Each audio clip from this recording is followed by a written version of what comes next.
భగవతే వాసుదేవాయ. ఓం నమో భగవతే వాసుదేవాయ. కృష్ణాయ వాసుదేవాయ. దేవకీ నందనాయ చ నందగోపకుమారాయ గోవిందాయ నమో నమః. హే కృష్ణ కరుణా సింధు దీనబంధో జగత్పతే గోపేశ గోపికా కాంత రాధాకాంత నమోస్తుతే. తప్త కాంచన గౌరాంగీ రాధే బృందావనేశ్వరి వృషభానుసుతే దేవి ప్రణమామి హరిప్రియే. వాంఛాకల్పతరుభ్యక్ష కృపా సింధుభ్యేవ చ పతితానాం పావనేభ్యో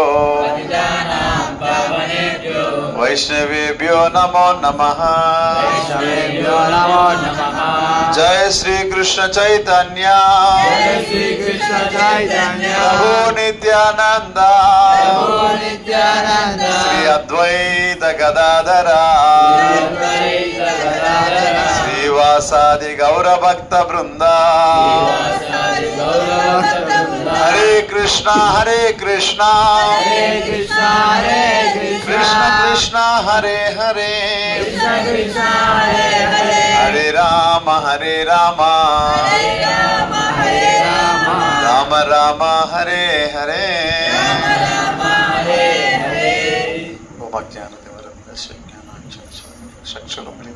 తస్మై శ్రీ గురువే నమః. ఓం విష్ణుపదాయ కృష్ణపృష్ఠాయ శ్రీమతే జయపతాక స్వామి నమో ఆచార్య పాదాయ వితాయ కృపప్రదాయ గౌరవదాయ నగరకరమదాయ నమః. ఓం విష్ణుపదాయ కృష్ణపృష్ఠాయ శ్రీమతే భక్తి వేదాంత స్వామి నితినామే నమస్తే సారస్వతి దేవి గౌరవాణి ప్రచారణే నిర్విశేష శూన్యవాది పాఠ్యార్థదేశతార. జయ శ్రీ కృష్ణ చైతన్య ప్రభు నిత్యానంద శ్రీ అద్వైత గదాధర శ్రీవాసాది గౌరభక్త బృంద. హరే కృష్ణ కృష్ణ కృష్ణ హరే హరే రామ రామ రామ. జగద్గురు శ్రీల ప్రభుపాద్ की जयपताक स्वामी गुरु महाराज की अनंत कोटि वैष्णव वृंद की. హరే కృష్ణ. అందరికీ ఈ యొక్క భక్తిలత కార్యక్రమానికి స్వాగతం సుస్వాగతం, అలాగే పాదాభివందనాలు. ఈరోజు గీతా మహత్యంలో 5వ అధ్యాయం గురించి మనం చర్చించాలి. లాస్ట్ టైం మనం 4వ అధ్యాయం చర్చించుకున్నాం, ఇప్పుడు 5వ అధ్యాయం గురించి చర్చించాలి. 5వ అధ్యాయం ఒక విశిష్టత గురించి పద్మపురాణంలో చెప్పబడింది అనమాట. పద్మపురాణంలో విష్ణు భగవానుడు తన భార్య లక్ష్మీదేవికి వివరిస్తున్నారు అన్నమాట.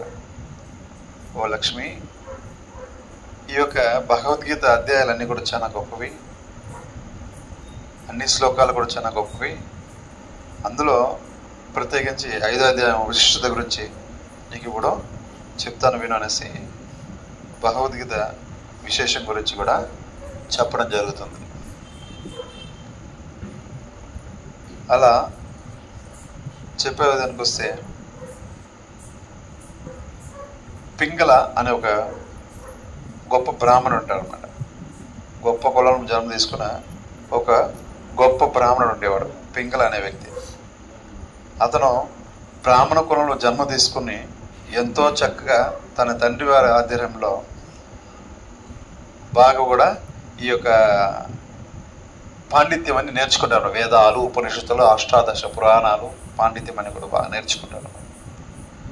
ఆయన నేర్చుకునేసి యుక్త వయసు వచ్చేసరికి, చిన్నప్పుడు బాగా నేర్చుకుంటాడు, చాలా ఆధ్యాత్మిక పట్ల చాలా బంధన కలిగి ఉంటాడు. కానీ యుక్త వయసు వచ్చేసరికి ఏమవుతుందంటే అతనికి ఆధ్యాత్మికం పట్ల కాస్త ఆయనకి నెగ్లెక్ట్ చేస్తుంది. ఏం చేస్తాడంటే తన ఇన్ని రోజులు మనం చదువుకున్న చదువు, నేర్చుకున్న విద్య, ఇంకా పురాణాలు, ఉపనిషత్తులు, వేదాల గురించి కూడా పక్కన పెట్టి డీజే సాంగ్ మొదలు పెడతాడు అన్నమాట. అప్పటికే డీజే సాంగ్ ఉన్నదన్నమాట. ఆటలు, పాటలు, అలాగే మంచి పాటలు పాడుకోవడం, డ్యాన్స్ చేయడం, అట సరదాగా ఎదుటి వాళ్ళకి ఆనందం ఇచ్చేలాగా. ఇది కూడా మంచి కార్యక్రమే, కానీ ఇప్పుడుండే డీజే కాదు, చెవులు పగలగొట్టి గుండెలు అంటే హార్ట్ అటాక్ వచ్చేలాగా వస్తుంది. మరి ఇప్పుడు వచ్చేస్తాం అటానే కాకుండా ఆయనదో వేరే ఒక మామూలుగా యాక్టింగ్ పట్ల ఈ యొక్క సింగర్ అనే అవ్వాలనేసి, అంటే ఒక సంగీత విద్వాంసుడు అవ్వాలని అంటే ఆయన కోరిక మారిపోతుంది అన్నమాట. అప్పుడు తన బ్రాహ్మణుతానికి నీళ్ళు వదిలేస్తాడు. వదిలేసి ఎక్కడ సంత దొరికితే అక్కడ, ఎక్కడ వీలు పడితే అంటే ఎక్కడైతే మనుషులు పోగవుతారో అక్కడంతా వెళ్ళి కూడా ఈ యొక్క ఆడడం, పాడడం అంటే దాంట్లో ఆయన మెరిట్ వచ్చేస్తుంది అన్నమాట.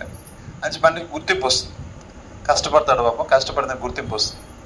ఇలా ఒకసారి ఆయన ఆడుతూ పాడుతున్నప్పుడు ఆ ఒక రాజ్యానికి సంబంధించిన రాజు అతన్ని చూడడం జరుగుతుంది అన్నమాట. చాలా సరదాగా, చాలా ఒక ఆహ్లాదంగా ఆయన చేసే పనులను కూడా నచ్చి, ఆ కీర్తనలు అంటే ఆయన పాటలు, ఆ డ్యాన్స్ అన్ని నచ్చి కూడా ఏం చేస్తాడంటే ఆ రాజు తన రాజ్యానికి రాజ్యంలో తన ఒక పోస్ట్ ఇస్తాడనమాట. ఏం పోస్ట్ అది? ఆస్థాన నృత్యకుడు, ఆస్థాన గాయకుడు అన్నట్టుగా పోస్ట్ ఇస్తాడనమాట. ఇంకేముంది, రాజుగారి దగ్గర వెళ్తే రాజు మామూలుగా ఆయనకు సరదాగా కావాల్సినప్పుడు ఎవరినో తప్పడుతటే రండి అంటే ఎవరినో చాటేసిపోతూ ఉంటారు. ఇంద్రుడు లెక్క. భూలోకల ఇంద్రుడు ఎవరంటే రాజే. పైలోకల ఇంద్రుడు ఎలా ఉంటాడు? డంబ, ఊర్వశి, మేనక, తిలోత్తముడు చాలా మంది అప్సరసలు ఉంటారన్నమాట. అందరూ కూడా ఆయన ఏం చెప్తే ఆ రకంగా వచ్చి డ్యాన్స్ చేసి పాడేసిపోతూ ఉంటాడు. అలా ఈయనకు కూడా ఒక ట్రూప్ పెట్టుకుంటాడు. ప్రతి రాజు కూడా ఒక రాజ్యంలో ఒక ట్రూప్ పెట్టుకుంటాడు అనమాట. ఆయనకు వాళ్ళకి సరదా అనిపించినప్పుడు వాళ్ళు వచ్చి వాడు ఆడేసిపోవచ్చు, అది వాళ్ళ పని. ఆస్థాన నృత్యకుడు. ఈయన తన రాజ్యంలోనే తన అంతఃపురం పక్కన ఆయనకు మంచి భవంతిని ఇస్తాడనమాట.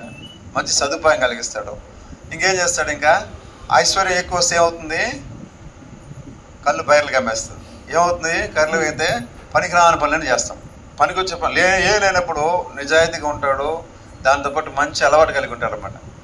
కాస్త సొమ్ము వచ్చిందంటే ఆ పరిస్థితి ఏమవుతుందంటే ఆ సొమ్ముని గుడికి విరాళం ఇద్దామని కానీ, లేదు ఒక మంచి ధర్మ కార్యక్రమాలు చేద్దామని కానీ, లేదు లేని వాళ్ళకి సాయం చేస్తానని వస్తే బాగుంటుంది. ఏమవుతుంది? ఎత్తురా బీరు, కుట్రా వైన్స్ అని పరిగెత్తారనమాట. ఇలా ఈయన కూడా ఏం చేస్తాడంటే ఈ లేనిపోయిన అలవాట్లు నేర్చుకునేస్తాడు. పాపం వచ్చేస్తుంది. ఎందుకంటే రాజుగారు బాగా దండికి విరాళాలు ఇస్తున్నారు. ఉన్నతమైన భవంతి ఉంది. నచ్చిన కోరుకున్న ఒక స్త్రీ దగ్గరికి వెళ్ళడం తయారవుతాడు అనమాట. అతను మామూలుగా వ్యభిచారం వెళ్ళిపోతున్న పర్వాలే, ఇతరుల భార్యలు కూడా అపకరించడం మొదలు పెడతారు. ధన ఆశ చూపించో లేదా బెదిరించో సంథింగ్ ఏదో చేసి కూడా పరస్త్రీ వ్యామోహం ఎక్కువై అందరూ కూడా ఇబ్బంది పెడుతుంటారు అనమాట. ఇలా ఉన్నప్పుడు ఒక తక్కువ జాతి స్త్రీని, అరుణ అని ఒక స్త్రీని వివాహం చేసుకుంటాడు. ఆమె వచ్చి తక్కువ కులానికి సంబంధించింది అనమాట. కానీ ఆమె కొద్దిగా అందంగా ఉంటుంది. అందం మీద మోహితుడు ఈయన ఏం చేస్తాడంటే ఆ తక్కువ జాతి కుల స్త్రీని కూడా పెళ్లి చేసుకుంటాడు. చేసుకున్న తర్వాత ఏమవుతుందంటే ఆ స్త్రీ కూడా సన్నదేం కాదు. ఏమైందంటే ఆమెకి ఈయన సరిపోలే. ఈయన ఎట్టున్నాడో 10 మందికి ఈయన ఆనందం ఇచ్చేలాగా ఆమె కూడా 10 మందికి ఆనందం ఇవ్వాలనుకున్నాను. అంటే అంతే కదా. అంటే ఏమవుతుందంటే ఆమె ఏం చేస్తుందంటే తన వేరే పురుషులతో సాంగత్యం చేసుకుంటుంది అన్నమాట. వీడు ఎంత విధమైనప్పటికీ తన భార్య మాత్రం యోగ్య గుణాలు కోరుకుంటారు. ప్రతి ఒక్క మగవాళ్ళకు అన్నట్టు అలవాటు ఉంటుంది. తన ఎంత ఎదవైనప్పటికీ తన భార్య మాత్రం పతివ్రతగా ఉండాలనుకుంటారు కదా. ఈ విషయం తెలుసుకున్న పింగళ ఆమెని మందలిస్తారనమాట. ఏమేమి ఇలా చేస్తున్నావు, తప్పు కదా, నువ్వు స్త్రీ కదా, నువ్వు అలా చేయొచ్చా, అటు ఇటు మందలిస్తారు. మనం ఉండే పోస్ట్ ఏమి, మన గౌరవం, మన వంశం, మన పారంపర్యం ఏదో చెప్తారు. ఇతను చేసే తప్పు లేదు, నేను చేసే తప్పు వచ్చిందా అటనేసి ఆలోచించి ఏం చేస్తుందంటే ఒకరోజు ఆయన చంపడానికి డిసైడ్ అయిపోయింది. అతను అంతఃపురంలోనే అతను పడుకునేటప్పుడే కత్తి తీసుకొచ్చిన పేకని కస కోసి భర్తని చంపేస్తుంది. ఎవరు చంపేసేది? అరుణ అనే ఒక వ్యక్తి, అరుణ స్త్రీ తన భర్త అయిన పింగళాన్ని చంపేస్తుంది. చంపిన తర్వాత ఏం చేయాలా? అంటే వదిలేస్తే ఏం చంపేస్తారు రాజ్యంలో. కాబట్టి ఏం చేస్తుందంటే పెరట్లోనే గోయి తీసి పాతి పెట్టేసి ఈయన చచ్చినట్టు. చచ్చిన తర్వాత ఏమపట్లు ఈయన పట్టుకుపోతారు. ఎక్కడికి పట్టుకుపోతారు? వైకుంఠాన్ని పట్టుకుపోతారు కదా. ఎందుకంటే ఆయన బ్రాహ్మణుడిగా ఉండి చాలా ఉన్నతమైన కార్యక్రమాలు చేశాడు. యమలోకం తీసుకెళ్తారనమాట. ఎందుకంటే ఆయన మంచి పనులు ఒకటే చేయలేదు, ఏర్పిచ్చి చూసినా కూడా ఒకటే చేయలే. ఫస్ట్ ఒక 12 సంవత్సరాల వరకు కూడా అతను ఒక ఉన్నతమైన బ్రాహ్మణత్వం పాటించినాడు. 12 సంవత్సరాలు యుక్త వయసు వచ్చేసరికి ఏమైపోయింది, ఆయన మైండ్ భ్రష్టు పెట్టిపోయింది. ఎందుకు భ్రష్టు పెట్టిపోయింది? ఆశ, కోరిక, కామం ఎన్నైనా చెప్పచ్చు. ఎందువల్ల దాంట్లో పడిపోయినాడు పాపం. పడిపోయిన దానిలో ఏమైంది, ఆయన బ్రాహ్మణత్వం వదిలేసి ఈ యొక్క శృంగారానికి ఇటంటే అలవాటు పడిపోయాడు అనమాట. ఇలా చేసిన దానివల్ల అది కాకుండా ఇంకా మహాపాపం ఎవరంటే పరస్త్రీ వ్యామోహం. మహాపాపం అది వ్యభిచారం కింద వస్తుంది. అది పరస్త్రీ వ్యామోహం చాలా చాలా తుచ్చమైంది, ఘోరమైంది. కనుక అయితేనే నరకాన్ని తీసుకెళ్ళిపోయారు. నరకంలో ఎన్ని శిక్షలు ఉందో అన్నిటి వేసేయమన్నారు యమధర్మరాజు, తీర్పిచ్చినారనమాట. అన్నిట్లను కూడా మార్చి ఒక రౌండ్ వేసుకుని అయిపోతే మళ్ళీ ఫస్ట్ నుంచి మొదలు పెట్టండి. అన్ని రౌండ్లు కొన్ని ఏళ్ల తరబడి రౌండ్లు వేసినాడు అనమాట ఆయన. ఎన్ని ఒక నరక శిక్షలు ఉందో అన్నిటినో ఏళ్ల తరబడి అన్ని రౌండ్లు వేసి తిరిగినారనమాట. తిరిగి అలిసిపోయినాడు వల్ల ఇంకా కాకపోతే ఆయనకి ఏం చేశారంటే, ఆయనకి ఒక గద్ద ఒక రూపాన్ని జన్మనిచ్చి పంపిస్తారన్నమాట. ఒక గరుడ రూపాన్ని ఇచ్చి ఆయనకి మళ్ళా ఈ పృథ్వీకి పంపించడం జరుగుతుందన్నమాట. ఇది ఇలా ఉండగా అరుణ కూడా ఏం చేస్తుందంటే, ఆమె కూడా భర్త చనిపోయినాడు, ఇంకా ఆయన దగ్గర ఉన్న ఆస్తులన్నీ కూడా ఏమి దగ్గర ఉంటుంది. ఆమె కూడా నచ్చిన వ్యక్తితో సంబంధం పెట్టుకుంటుంది. తద్వారా ఆమెకి ఒక క్షయ రోగం వస్తుందన్నమాట, ఒక అంటు రోగం వస్తుంది. అంటు రోగం చేయందంటే ఆమె కురిపి అయిపోతుంది, అంటే అందహీనంగా తయారైపోయేసి ఒళ్ళంతా బొల్లి వచ్చేసేది, అదొక టైప్గా తయారైపోయి ఎవరు కూడా చూసి అసహించుకునేసి స్థితికి తీసుకెళ్ళిపోతుంది అనమాట. ఒక అందహీనత అయిపోయింది. మళ్ళీ ఎవరు ఆమె సామంగితం పెట్టుకోరు. ఈమె కూడా అటు తిరిగి ఇంకా ఒకరోజు ఆమె కూడా చనిపోయిన తర్వాత ఆమె కూడా నేరుగా యమభటులు వచ్చి అదే ఒక యమధర్మరాజు ప్యాలెస్కి తీసుకెళ్తే ఆయన శిక్షించి ఆయన కూడా అన్ని రౌండ్లు ఒకసారి వేస్తుంది అనమాట. వేసి కొన్నాళ్ళు వేసిన తర్వాత ఆమెకి ఒక చిన్న చిలుక, ఆడ చిలుక జన్మనిచ్చి పంపిస్తారనమాట. ఈడేమో భర్త ఏమైనాడు, పింగళ గద్ద అయినాడు, ఈయన చిలక అయిందనమాట, ఆడ చిలక అయిందనమాట. ఒకనాడు ఈ చిలక మేతకై తిరుగుతుంటే, పనులు తిరుగుతుంది అనమాట. ఒక అరణ్యంలో తిరుగుతుంటే ఈ గద్ద కంట్లో పడింది. ఈ గద్ద అది ఎవరంటే గద్ద జన్మ గుర్తు చేసిందంట గద్దకి, పింగళకే. ఈ భార్య కదా నన్ను చంపింది, ఈమె నా భార్యనే, ఈమె కదా నన్ను పేకనే ఇటు కోసేసింది, కాబట్టి కక్ష కట్టుకునేసి వెంబడేస్తాడనమాట. ఆయన పొడిచి చంపాలని తరిమి పట్టుకునేస్తాడు. పట్టుకుని ఏడ పడతాడు పొడుస్తూ ఉంటాడు అనమాట. గద్దకి ఎట్టుంటుంది, ముక్కు చాలా కూసుకుంటుంది, అంటే కొడికి చీల్చిందనమాట. అది చిన్న పక్షి పాపం చిలక గిలగలా కొడుకుంటుంది, తనకు రక్షించుకోలేకపోతుంది, అర్థం కాలేదు దానికి. కానీ ఇటుగా కొరుకుతుంటే ఎట్ట కొరుకుతుంది, కింద నేల మీద పడేసి కాదు, ఆకాశంలో అది పరిగెత్తుంటే అట ఫ్లై చేస్తేనే పైన ఎగురుతూనే ఆ ఒక పక్షిని చిత్రహింసలు పెట్టేసింది అనమాట. అది చచ్చిపోయే స్థితికి వచ్చింది. అది చచ్చిపోయే కింద పడే టైంకి ఒక వేటగాడు గద్దను చేస్తాడు అనమాట. అది కింద పడడం, వీడు ఒక బాణం వేసి ఆ గద్దను కొట్టడం, రెండు జరిగిపోతుంది. ఇప్పుడు ఏమవుతుంది, చిలక కింద జారుకుని వస్తుంది పడిపోయేదానికి, వెనకాల గద్ద కూడా వస్తుంది అనమాట. ఈ చిలక వచ్చి ఏం చేసిందంటే, కింద ఒక పూర్రి ఉంటుంది అనమాట, తలకాయ పూర్రి, చనిపోయిన వ్యక్తి యొక్క ఖాళీ పూర్రి ఉంటుంది. ఆ పూరిలో వర్షాకాలం కదా, వర్షం పడి కొద్దిగా నీళ్ళు ఉంటుంది, ఆ నీళ్ళు పడి చనిపోతుంది, ప్రాణం వదిలేస్తుంది.